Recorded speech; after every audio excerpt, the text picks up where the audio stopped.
Shalom, selamat pagi Bapak Ibu Saudara yang dikasihi Tuhan Yesus Kristus. Sebelum kita mendengarkan kebenaran firman Tuhan, mari kita berdoa. Bapa kami yang di sorga, Bapa dalam nama Tuhan Yesus Kristus, terima kasih kami bersyukur untuk hari baru ini. Kembali kami ada lagi karena anugerah-Mu dan karena rencana Tuhan yang baik atas setiap kami. Saat ini kami mau mendengarkan sabda firman-Mu. Urapilah kami supaya kami mengerti dan mentaati akan setiap kehendak-Mu. Dalam nama Tuhan Yesus kami berdoa. Haleluya. Amin. Saudara yang dikasihi Tuhan, ayat firman Tuhan saat ini terdapat dalam Injil Lukas pasal 17 ayat 15-16. Tertulis demikian. Seorang dari mereka ketika melihat bahwa ia telah sembuh, kembali sambil memuliakan Allah dengan suara nyaring, lalu tersungkur di depan kaki Yesus dan mengucap syukur kepadanya. Orang itu adalah seorang Samaria. Saudara yang dikasihi Tuhan, dalam bukunya berjudul The Hiding Place, Corrie ten Boom menceritakan tentang pengalamannya ketika berada di kamp konsentrasi Jerman yang sangat mengerikan. Corrie dengan kakaknya bernama Betsy ditempatkan di sebuah barak yang sangat padat dan penuh dengan kutu busuk. Dalam keadaan seperti itu, Betsy mengajak Corrie untuk berdoa dan mengucap syukur untuk segala sesuatu, termasuk untuk kutu-kutu busuk itu. Awalnya Corrie marah dan menganggap kakaknya itu sudah gila. Masa mengucap syukur untuk kutu-kutu busuk yang menjijikkan itu? Tapi pada akhirnya, ia mengikuti juga mengucap syukur bersama dengan Betsy. Beberapa minggu kemudian mereka menyadari bahwa para penjaga Nazi tidak pernah masuk ke barak mereka untuk melakukan razia karena para penjaga itu takut dengan kutu-kutu busuk. Itu sebabnya Corrie dan Betsy bisa mengadakan pendalaman Alkitab bersama dengan orang-orang lain yang dimasukkan dalam barak itu dengan leluasa tanpa ada gangguan razia dari para tentara Nazi.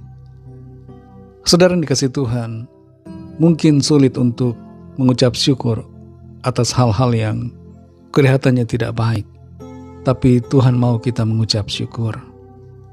Dalam Injil Lukas pasal 17 ayat 15-16 ini tertulis, seorang dari mereka ketika melihat bahwa ia telah sembuh, kembali sambil memuliakan Allah dengan suara nyaring, lalu tersungkur di depan kaki Yesus dan mengucap syukur kepadanya. Orang itu adalah seorang Samaria.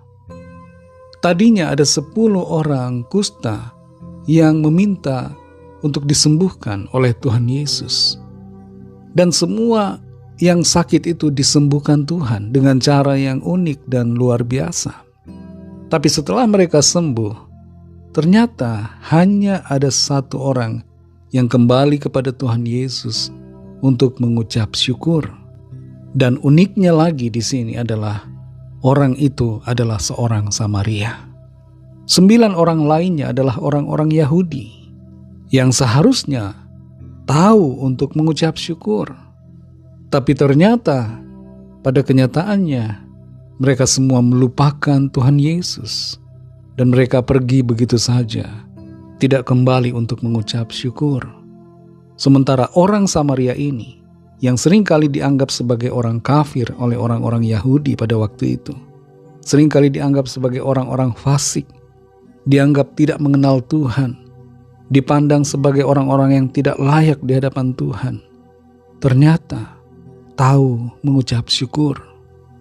Sikap dari orang Samaria ini menjadi pelajaran dan juga teguran buat kita semua pada saat ini.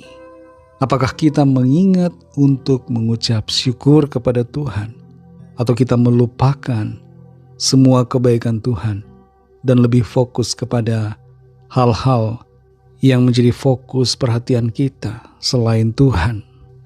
Sepanjang hari-hari yang telah kita lalui dari Senin sampai kembali kita berada hari Sabtu ini, kita mengalami banyak berkat kebaikan, tuntunan, kemurahan Tuhan.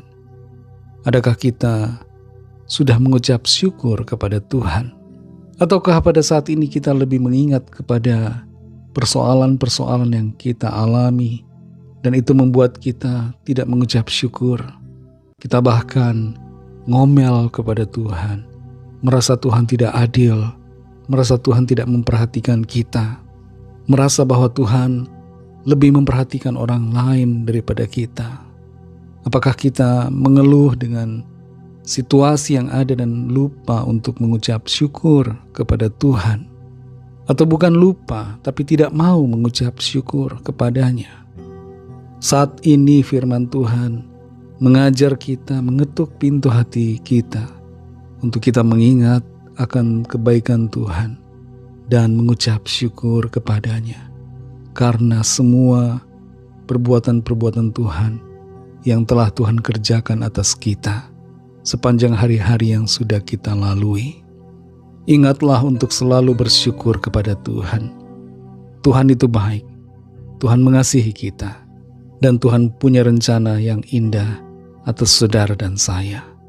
Karena itu bersyukur selalu kepada Tuhan, dan jangan lupakan segala kebaikannya. Mari kita berdoa. Terima kasih Tuhan Yesus, kami bersyukur untuk firman-Mu yang sudah kami dengar, yang kembali mengingatkan kami, menegur kami, mengajar kami, agar kami mengingat akan kebaikan demi kebaikan yang Tuhan sudah nyatakan bagi kami, hari lepas hari, sampai pada saat ini. Ampuni kami yang kurang bersyukur atau bahkan tidak bersyukur kepada-Mu. Malah sebaliknya kami marah-marah dengan keadaan yang ada. Kami merasa Tuhan kurang memberkati kami. Kami merasa Tuhan kurang memperhatikan kami. Ampunilah kami Tuhan, dan sucikanlah hati pikiran kami, supaya kami dapat melihat akan kebaikan-Mu dan bersyukur selalu kepada-Mu Tuhan. Terima kasih untuk firman-Mu. Berkatilah kami di sepanjang hari ini dalam segala tugas dan aktivitas kami.